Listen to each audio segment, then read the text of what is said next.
We are live, and I'm sitting here taking notes. So I'm like, oh, we are live. Hello. Hello. I am looking forward to today. This is always on when we do this. This is the last thing for me, and I love ending the day this way. And we have a special guest today, Mr. Phil, realtor extraordinaire in the Dallas-Fort Worth area. Good afternoon. Phil. Thank you for jumping in. And Charlotte is actually a speaker at an event in Washington, D.C., heading home today. So she's been a very busy lady. She has been all over. Yeah. Well, and that's what fills her cup more than anything is speaking. Yeah. So she's super excited about it. Yeah, she's good at it. She has great energy. Yeah, she does. So Karen, have you been on stage and been a speaker at an event? No, I'm not. I was like, I had to think of it for a second. No. Would you? Yeah. Wouldn't have a problem with it. Good. Phil, would you? And have you? I haven't. Would you? It depends on what it was about. If it was about racing? And it kind of depends on who else was there, I guess. Ah, that's out of your control. All those circles. If it was people that didn't know anything about racing, absolutely. If it was a bunch of pro racers, no, I would feel like an idiot. So, okay. You owe me a coffee. Yeah. When I was in college, it was impromptu speech day, and I was just so nervous. Like, oh my goodness, what am I going to get? You just draw something out of a hat, and I drew horse, and I could not talk about a horse. I'm like, how could you not talk about a horse? But I'd worked myself up so much. Anyways, since then I've taken several speech classes, and I don't know it anymore. I can talk about a horse all day long. There you go. Yep. There's a movie. It's a Julia Roberts movie, and another gentleman who's a very famous actor, name not coming to me right this moment, where she's a professor at a college, and it's on speech, on talking. It's a great movie. I'd highly recommend it. However, that's what she does. It's like she has her students pick something out of a hat, and they have to get up in front of the class and talk about it. Mm-hmm. Great practice. Yes, I would love to get on more speaking events. I remember it's been 3 years. I was one of the guest speakers at the Wise Woman Conference in Houston, and I had so much fun, and I was so nervous, and all those nerves went away when I got on stage. So Mel Robbins is right. Sometimes nervousness and excitement is the same thing. It feels the same. I agree. I think that what we do to ourselves between our ears, the chatter, right? Yep. Makes the difference. Yep. So it was like a lot of that was excitement, and I just kept thinking it was nerves. Yeah. Well, since we already have 2 speakers, and then there's just Phil and I who are novice, maybe getting on stage again could involve all 4 of us. That would be fun, wouldn't it? Yeah, absolutely. We would be a really good panel. Well, I guess along that line, I learned at my previous gig, if I know what I'm talking about, I have zero issue with it. And that's kind of what I meant about what I said before.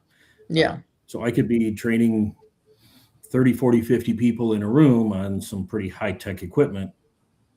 Didn't bother me at all, as long as it was equipment that I knew.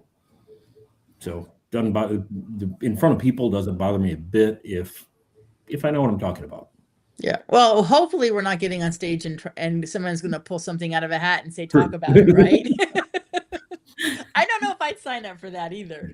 If it was about a horse. Yeah, that would be scary. Sure. I know I'm allergic to them. Okay. So I would be saying it's a bunch of horse. So let's talk about something that we all 3 know well. All 3 of us have a coach, right? All 3 of us have business plans, and we always check in quarterly, if not more, right? Anything that feels odd about that that? Not at all. Nope, right on target. Right. So when we're now into 2 weeks of the second quarter, Q2, what do you do? Karen, you go first. Like, what do you do? What do you do with Q1 now that it's gone? What do you do with Q2? how do you set yourself up for success? Or do you just wing it? Which I No. know better. However, that is an option, right? Yeah, I'll give you an Please example. don't tell me you wing it. My coach would I'm beat me if I returning said your that. money. Yeah, right. No winging it. Plus, it's Yep. exhausting. And I just forgot who said this quote. It'll come back to me. But our brain is for creating ideas, not remembering them. So anytime you're winging it, including my calendar, which would be the place where I wing it most often, is just, not putting stuff in there. And so that I'm constantly reminding myself, right? So same thing, answer your question about, what do you do now? We're 2 weeks into Q2. Yeah. So I have already reviewed Q1 all the way down to the results, what's in the pipeline, the tactics. How did they go? Are they getting the traction that I expected them to have by now? And then, of course, making adjustments where it's needed. Yay.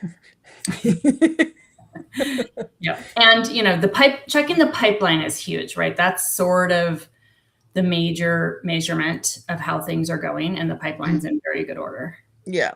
Right. And as a business coach, I have a pipeline. I have, current clients, past clients, wannabe clients, hopefully someday, my potentials, just like you guys do. Right. And checking in. So I'll share a story.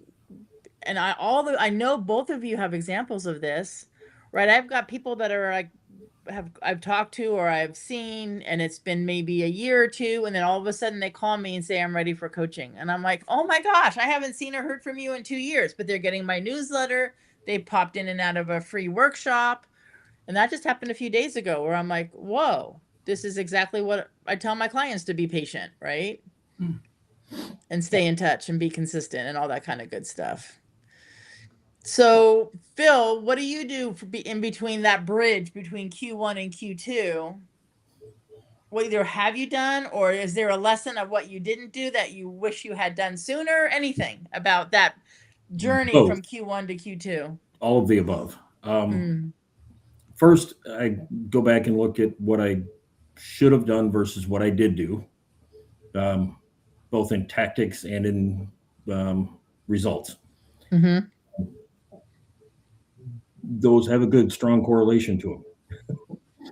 Yeah. My point now is learn from Q1, apply it to Q2. So I wasn't as strong in my tactics as I needed to be. So I need to push myself a little harder to make up for it. Get myself back on track. Yes. Get yourself back on track. Make up for what we missed out on Q1. Before I make a comment, do you have a comment on that, Karen? I actually have a question that I would follow up with a comment, and that is that when you say like get caught up, because I don't remember exactly what you said, if you weren't good at your tactics or something to that effect. Yeah, I missed some things. Okay. Yeah. And so I'm behind. Okay. And that was going to be my question, because I have a little bit of both, where I hit the numbers that I set. However, I needed to adjust the tactics that I set out there, right? There's the stuff, the production stuff, those tactics pretty much have been the same for a long time. And for me, if I didn't hit that, it would be about not hitting the numbers. But on the recruiting side, those tactics haven't been the same for very long, because I'm still sort of figuring them out. So in that case, like I actually had to make changes. Good. Yeah. So that's what I want to bring up, is when we look at Q1 and we didn't do some of the tactics we would have wanted to have done, or we set the commitment. I'm not going to use the word should, Phil. So what did I want to do, or what did I commit to doing? And we find that it wasn't there.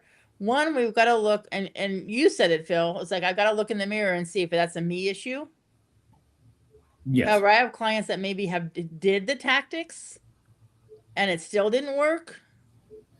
And so maybe we need to change the tactic, right? And that makes sense. We got to go dig, or do we change how we approach the tactic? So for open houses, yes, I did all 6 open houses I committed to doing, whatever that is. Well, then maybe we need to, so they did the commitment, they did the tactic. Do we need to look at how they do open houses? right? point. Or, or are they following up? Is there a follow-up plan? So there's so much to investigate. It's not like one coach call or 5 minutes, Mhm. right? It's like, yes, at first go look in the mirror. Then am I real? Like I used to do open houses before I had a coach years ago in real estate. I'd bring a book and I'd sit in the corner and open the door. Ask me if I got any clients.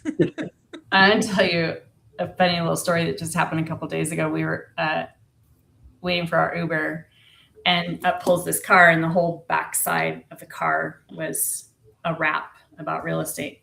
Mm. So, broker, right? I'm like, ooh, recruit. Yeah. Yes. My real estate photographer is sitting next to me. He's thinking, I'm going to get his photography business, right? So Mike says, so you're a real estate agent? And he says, yes. That would have been me in the beginning. And that's what reminded me when you said that you took a book. That's what he was. Right. He was just reading the map Yeah. all the way back. Yeah. It was interesting. Interesting. So did you start recruiting? No. No. Hey, while we're talking, I'm going to play with this for a minute because, again, Restream has changed some things. And can you now see the comments? I can see where they would go. Yes. But can you actually see them? I don't see Right. any. But we're getting really funky comments like, I love the background music. I've been watching you for 2 hours now. And I'm like, there's something glitchy going on. Not seeing anything in there. And you should be able to see it. Here, I'll give you an example. Like if I click on it, oh, it's not even popping up where it normally pops up on the bottom. Okay. I've got to contact Restream. There's something glitchy because there's nothing popping up on the side. Yeah. No, it's just has a little quote bubble, but nothing there. Yeah. And typically if I click the button I just clicked and we moved, you can see the stream. Yes, been watching for 2 hours. Nice gameplay. Yeah, that's distracting. I got yours confused with somebody. Yeah, that's weird. Restream, stop changing things. Yeah. I know that we could all talk for 2 hours, but probably not on air. I know. Exactly. Yes. So what are you excited about for the second quarter? Phil, you go first. What are you excited about Q2? A few things. Really, I'm excited for the spring market to kind of wake up. It's not just me, but I've heard a lot of agents in the area here, at least, that things aren't moving like normal. That's what I'm excited to wait and see. I've got a good pipeline of clients that are ready to buy or sell or both, that are just sitting and waiting. So I'm excited for those people to make their changes in their life and go on with it. That's the thing I'm ready for. Yeah, because the spring market has certainly sprung in many states that, with agents that I coach like in Boston or New Mexico, they are slammed. Yeah, so that spring market has started for them. How about you, Karen? As far as spring market, or what am I looking forward to? No, well, either, but yes. Okay. Sorry, that was very unclear. What's the spring market in your 2 states? In both states, it's definitely started, but I wouldn't say it's on fire. You know, and we've been used to that. So in California, our spring market isn't ever really big because we do business year round. We don't have the weather. The only thing that really brings on a spring market for us is the school year. People that want to try and be moving during the summer, which is a real small portion comparatively. In Idaho, there is more of a spring market because there is weather there. Mm-hmm. And what I'm seeing in both markets is that when a property is priced right, staged well, in good condition, it is gone. 24 hours, gone. Very true.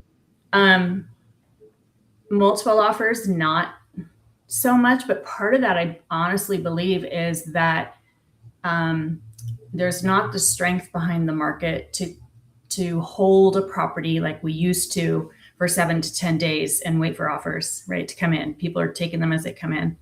But the offers that I've been competing with are strong offers.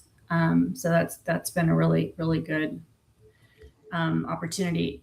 And then the flip side, any property that isn't all of those things is waiting. Still getting activity, but it's just slower. It's different. Yeah. On the coach calls I've had today, 2 different realtors said, the one when I price them right, they're selling, and when I take an overpriced listing, and they do, and they will, True. right, and we have boundaries about what to do when that happens, they are sitting. Mm-hmm. Yeah, absolutely. And I would say also not just overpriced listings, but listings that are they're just kind of B quality because of they're a townhouse in a town that has a lot of townhouses, or they're a tract home in a town that has a lot of tract homes. Sure. Yeah. So then they have to be staged well, priced right. Again, same thing. They have to do the other stuff. Yes. Yeah. For sure. Position them to be on the top, not on the bottom. Yeah. Not always easy. No, it's not. But that rolls into what I'm excited about with Q2, because there is activity and there are clients out there, and the market isn't moving. The entire market's not moving rapidly. There's opportunity for me to go do some of the things I love to do, and really get engaged with neighborhoods. A couple buyers that are looking in specific neighborhoods. It's been a long time since I door knocked with birdseed, to talk to people about listing their house. And so I'm super excited about that. Yeah, good. I love that you said birdseed. I was going to post it and I forgot. One of my clients sent me a tiny little birdhouse with birdseed with a Popeye tag. Awesome. Right. And that's what she puts in a basket at all her open houses. It's super cute. That's awesome. Yeah. We have that opportunity. I mean, we've always had that opportunity, but it just hasn't. Largely, it hasn't been needed. Number one, I'll lean into that. However, also, I just don't feel like the impact was there. Like, for a while when we were doing open houses, we were lucky to shake hands with somebody because there were so many people coming and going. Right. Especially during COVID. That was just insanity. Total insanity. Yes. I remember showing homes during COVID going, why are we standing in line? Because we had to stand outside and go in 15-minute increments. And it was like the line was around the whole block. Yeah. Like, why am I here? Yep. What we do. So I want to switch. That is my favorite part about this business, is that we're always learning. We're always, trying to figure out what to do for the market, what to do for the listing, what to do for the client. Well, and but it's always something new. Right? I am super ADHD and I can't sit still. Like, there's no way I could be in this for 12 years if it wasn't an ever evolving deal. Yeah. Right. Well, and that's what makes you good, Phil, because you have an engineer brain, so you figure it out, right? Yeah. And Karen loves to learn and care for her people, and right? We all have different personality strengths. How it still boils down to bettering our craft. Yes. Yes. Like me listening to the coaches seminars today and tomorrow. When I'm not coaching, I'm logging right in and listening to, like, Brene Brown was amazing. I mean, I know she coaches big corporations, and I know she trains people that go in and train her systems. Man, I'd like to be one of those coaches going into doing that for her. But the things she talked about today on coaching leaders through this kind of world right now, I mean, I have a page of notes. That's awesome. Yeah. So really cool. So I know you're going to John Acuff. Yeah. Yes. And Phil and I both backed out of John Acuff. However, there'll be other opportunities. Like I said, I'm doing it Zoom. I'm very fortunate that it's called Uplift in San Francisco. So it's Coaches Uplift, something like that. Next year, I'd like to be live, go live, but they Zoom us in that can't go. And it's free for me. Obviously, if I went, it wouldn't be. Yeah. So I'll be in a race in California. So. Yep. Oh, you are? Mm-hmm. Awesome. So being in a race in California is because that's one of your networking. Well, because you love it, it's a passion, and it's a networking thing. And sorry, Karen, I interrupted you. I apologize. I have the talkies today. Yeah. No, I was just going to say, I Zoom into a lot of opportunities online that I Mhm. always think, oh, I'd love to be there. And then reality is, I have work to do. So Right. it's fun to go to those events. And I think they're so impactful when we're able to go. And I'm really looking forward to going to John Cuff.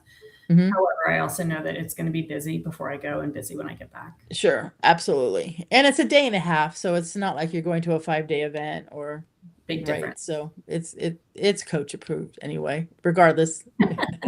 His new book, did you get it today? I am not home. However, I did Oh. see through an email that it was shipped. Yeah, mine arrived today. Right. So I will get it when I'm home next week. Awesome. So yeah. So I'm really looking forward to it. So I want to build on what you said when you were in the Uber and Mike had said, "Are you a realtor?" And he said yes, and that was it, one word answer, right? And me in the past going to an open house and reading a book, and there's no right or wrong answer. So for Phil, how impactful is networking on your business? Not just getting business, but for your clients. So it's yes, getting business, right? You're impacting somebody by giving them business, and you're impacting your clients by referring some great business people. Mhm. On a scale of 1 to 10, or however you want to answer it, how impactful is networking for you? Just because you're asking, I have to say 7, but No, you cannot pick a 7. for anybody else, she's not allowing a 7 do not or allow a anything 7. ever. No. But no, it's huge because it does a couple things for me. Networking people outside of real estate is just fun. So the racing stuff, I meet people all over the country. That's my racing family. So I know that I will run into people in California that I've known for years that I only see every once a year, once every few years. Everybody that I know gets my little business card coin. Have you ever seen that, Karen, his coin? No. Can you show her again? It's a coin. That is awesome. And it goes in your pocket. 3D printed. They cost me about a nickel a piece to make. And it's got a QR code on the back. Mm-hmm. And I've had 100 people say, "Make me some." Nope. And I've already, I'm like number 1, or maybe person number 2 is like, "Oh, make me some." That's what I was just gonna say. I love it. You know what? That's awesome. But do you have your own printer? Evidently, since people ask you to make. Does. Yeah, it's in the other room. It's printing some parts right now. So yes, I got it in February, and it's got 1,000 hours on it already. Okay, so you speak in hours like a race car driver. Is that actually how you calculate what you're doing on the machine too? Yes. Okay. It's been running, I don't know, 75% of the time. Wow. Day and night. So always got something going on it. I'm going to put a ticket into the tech department after the call for one. But back to your question. Did Mike leave, or is he still sitting there? Yeah, he left. The networking. So it's a mix. So I don't have any family in Texas. So my real estate clients are what I consider my local family. Some of them are my best friends in the world at this point now. So wouldn't have never known them without real estate. Mm-hmm. Just a really cool place to be, where somebody will call me looking for a roofer. Made a mistake not long ago, sent a roofer that I hadn't personally vetted, and she's completely off my list. Mm-hmm. So I learned from that one that piece of my business is fixed. Yeah. But everybody can't be perfect. No, and I happen to know that you know some make good sure we know now. Who's doing what, but we don't always hit home runs. Yeah. So and there's lots of ways of networking, like right through your racing network and local businesses, right? That you can meet either at a chamber or BNI. I mean, there's so many different ways. So switching it to you, Karen, how about you and networking? How has that impacted you, your clients, and other businesses? I think it's one of the most impactful things that I do. I'm pretty good at stitching people together. So it's simple. For me, I enjoy it. So that like feeds itself, right? It's simple. I enjoy it. Let's keep doing that. However, you know, one of the first things that we tell people when we meet them is from here on out, anything with your house, anything from the roof down, no matter what it is, call us first, because we probably have, you know, some vetted professionals for you. And we mean it because we know these people, we network with them, we have coffee with them, we follow up with, you know, projects that they do. So, so it's really big for us. Yep. I, you know, as obviously everybody I coach does a deep dive with their relationships. And some of my clients, when they come to me, don't realize that those business owners have homes, know people that know homes, want to build relationships. And it's so much easier to talk to them about referrals and helping each other grow than it is with a client, at least in the beginning, until you grow that muscle, right? 100%. Yeah. So anybody listening, if you want to know, like, where do I go next? Like, how can I find more business outside of the relationships you're building? Start with networking. Yeah, absolutely. And networking doesn't have to be at a networking meeting, and it doesn't have to be, you know, on a racetrack, right? It literally can be at the coffee shop. For sure. Yes. Yes. In fact, I had a coach call with a client today that networks with the group of women business owners, and they're all moms. Oh, perfect. Yeah. Right. And so they meet outdoors so the kids can come. And it's like, it's awesome that they're moms who are business owners who have kids and they're supporting each other. Right. That's, and my client's like, well, maybe I shouldn't do that. First of all, don't use the word should. And yes, do it. Yeah. Right. It doesn't matter what it looks like. My baseball cap that I wear sometimes is, you know, want to buy a house. And it's a great conversation starter because people are like, you know, they'll joke, I want to buy a house. Right. And then we actually make it to the conversation beyond There you go. There we go. Yes. I'm definitely going to get those. Do you wear that when you play pickleball sometimes? No, but I need to get one stitched up like it because I don't wear a cap playing pickleball. I wear a visor playing pickleball. Okay. That's okay. So I thought of you today, Karen, this morning when I was listening to the workshop that Brene Brown was running. All of her events, her number one priority in life right now is pickleball. Yes. Yeah. I thought of you. Like, oh, you've got a partner there. Yeah. Well, I've already been, not that you've asked, but I've already just taken it upon myself to start mapping out what our little pickleball clinic breakout session will look like at our retreat. There you go. I think that would be fun. So speaking of which, right, so we've committed to the first weekend in October for our retreat, and it's going to be in Colorado Springs. And I'm working on making sure that it is close enough to the airport where it's financially makes sense to Uber, or the hotel has transportation, either one. If it doesn't, it needs to be close. And if it does has transportation, great. Don't want it to be as challenging as it was the last time, even though I loved where we were. Yeah. That was not the easiest place to get to. Yeah. It wasn't bad for me. It was only 5 hours from Portland. That took me 5 hours. And what worried me though is like I didn't take the ferry to the island, right? I took a little longer route, but I didn't have to wait for the ferry. I didn't know. And then when you texted me and said you were on a ferry, I'm like, why is he on a ferry? I'm not on a ferry. I was so stressed. Google Maps took me, it said turn right here. And I'm like, that's a parking lot of a ferry company. Crap. And he gets on it.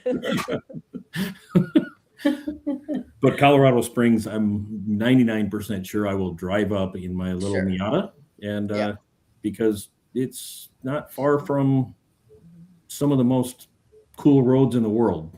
Pikes Peak. I'm sure. Yeah. Well, hopefully by then, flying and gas will go down a little bit because I've been checking into flights and I'm like, it was like $900 to go from Redmond, Oregon to Phoenix. I'm not exaggerating. And that's not first class, right? So, it's like, this is insane. Although it is going down and things are, stabilizing a little bit there, but I'm not exaggerating. It was like $975 for me to get 3 extra inches of legroom. Not Wow. anywhere close to first class. Yeah. Wild. Insane. Well, on the gas thing, it's kind of funny because my normal daily You're in driver Texas. is that too, but my normal daily driver is a Tesla, and my electric provider is Tesla Electric, which means I don't pay for charging my car from midnight till noon. So I've been driving That's the last cool. few months for free, basically, for the price of tires, really. Yeah. That's I know that awesome. my clients that have Teslas love it. I It scares me though. The reason why they love it is that they can write contracts and do work while they're driving. Because Tesla automatically drives, right? and it depends if you buy that piece of it, yes, but Well, it forces you to look out the window, out the front windshield every 5 to 7 seconds. yeah, that's what I was So just you saying. It can't has just be off in another world. Okay. It watches your eyes. Okay, good. That Wait, makes me Doesn't feel better. necessarily mean I have any clue of what I'm doing or where I'm at, but it'll take me there. Yeah. Okay, good. Okay, one more piece that I've discovered, and again, I'm taking this from coach calls today. Somebody recommended in my coaching group to try Claude AI. And it is amazing. I mean, I love ChatGPT. I pay for ChatGPT. I use it every single day, multiple times a day. And so then I went, okay, I'm going to go and cheat on ChatGPT and go play with Claude for a while. And it is so much better in writing. It Wow. writes better. It actually, I will say, I'd like to write an article on, and this is what I did today, the ROI on being courageous. And it immediately said, well, I need to ask you some questions. Chat has never asked me that. It just writes something up, right? Then you have to update it and change it and tweak it and push it. And Yeah.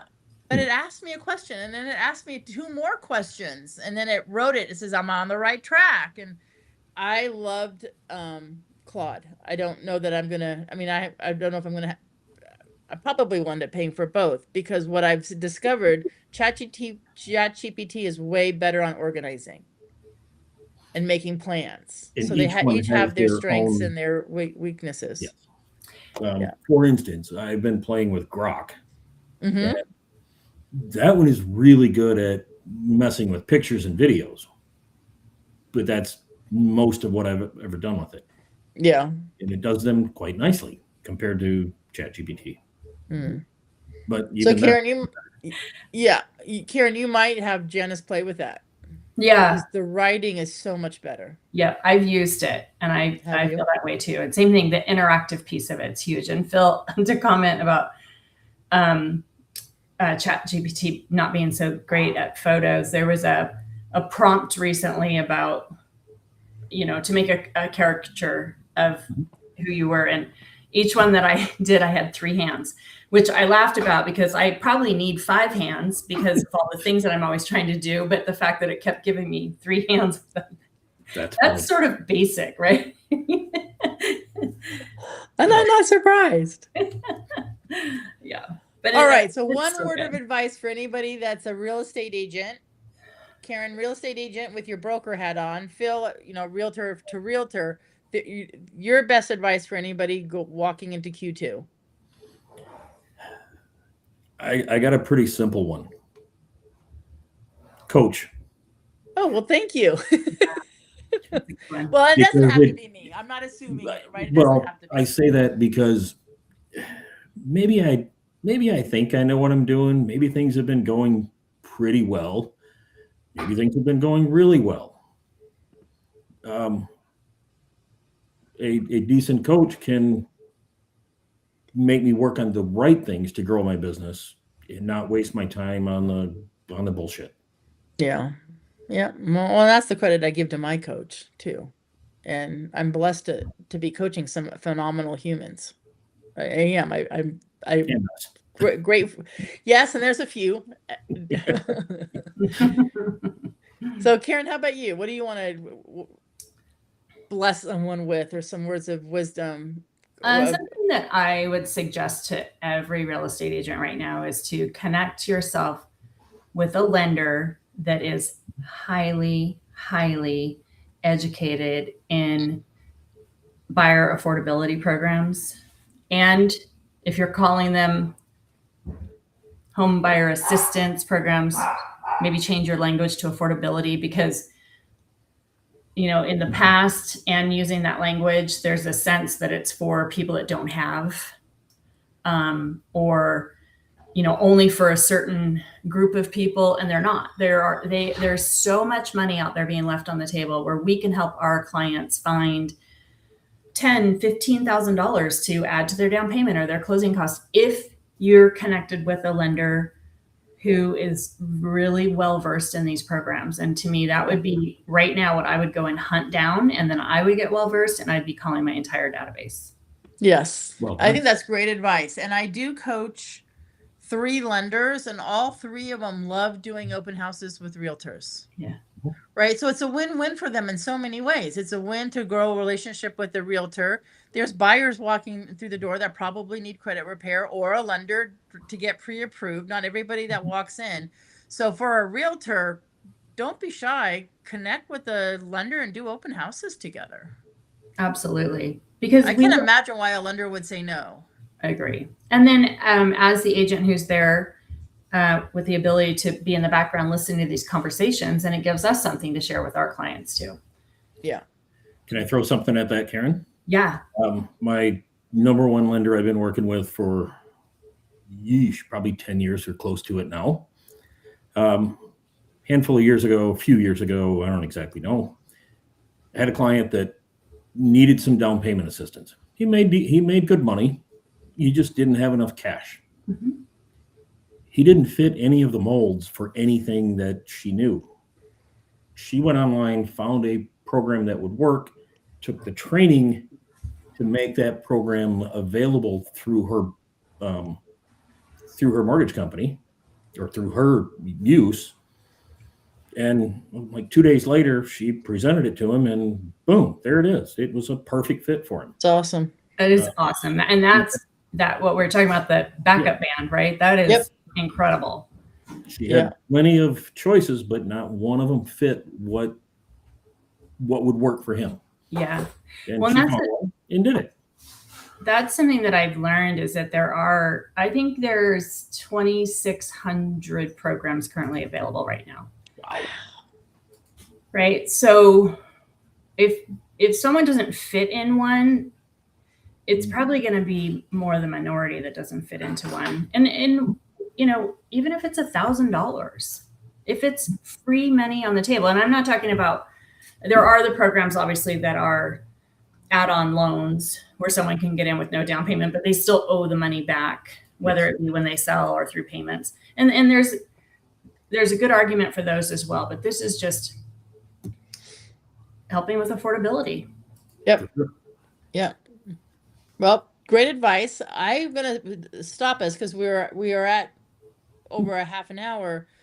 However, anybody who commented and you feel we're ignoring you, we're not. For some reason, we have a glitch again in Restream, and we are not seeing any comments, and it's not common that we don't have some comments coming through. So I apologize. We are not ignoring you. We just don't see comments today.